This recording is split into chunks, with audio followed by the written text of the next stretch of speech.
ৰাতিপুৱা 7টাৰ পৰা অপাৰেশ্যনতে আছে।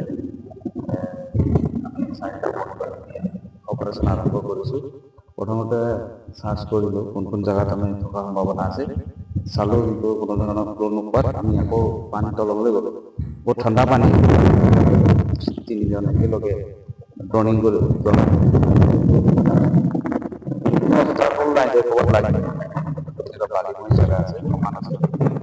আমি প্ৰায় একদম তলে গ'লোঁ। মানে সুবিধা মানে কোনো ধৰণৰ বাধা বিঘিনি পোৱা নাই কাৰণে আমি তলে বহুত দূৰলৈকে গ'লোঁ, কিন্তু কোনো ধৰণৰ এতিয়ালৈকে পোৱা নাই। হয়। পানীৰ তলে গুচি গৈছোঁ। আৰু তেনেকৈ আমি অপাৰেশ্যন কৰি আছোঁ আৰু গধূলিলৈকে যিমান পাৰোঁ আমি এতিয়া চাৰ্জ কৰিম আৰু। সম্ভাৱনা কেনেকুৱা? যেতিয়াদি 3টা দিন হ'ল। আজি একচুৱেলি যদি মানুহ ফ্লটিং হয়, এই ঠাণ্ডা দিনত প্ৰায় 3 নম্বৰ বা 4 নম্বৰ দিনত ফ্লটিং হৈ যায়। আমি সেইটো কাৰণে তললৈ অলপ গৈ চাই আহোঁ। মানে পানীটো ইমান কাৰেণ্ট নহয়। উটি যোৱা সম্ভাৱনা কেনেকুৱা? বেছিটো উটি নাযায়, উটি গৈছে।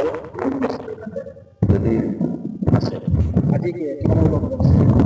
আজি আমি প্ৰায় গধূলি 3মান বজালৈকে চাম। হয়।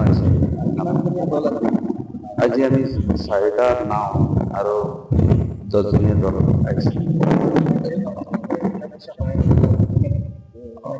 তেওঁলোকে সহযোগ কৰিছিলে, আকৌ তেওঁলোকে অলপ চাৰ্জ কৰিবলৈ আগবাঢ়ি গৈছে।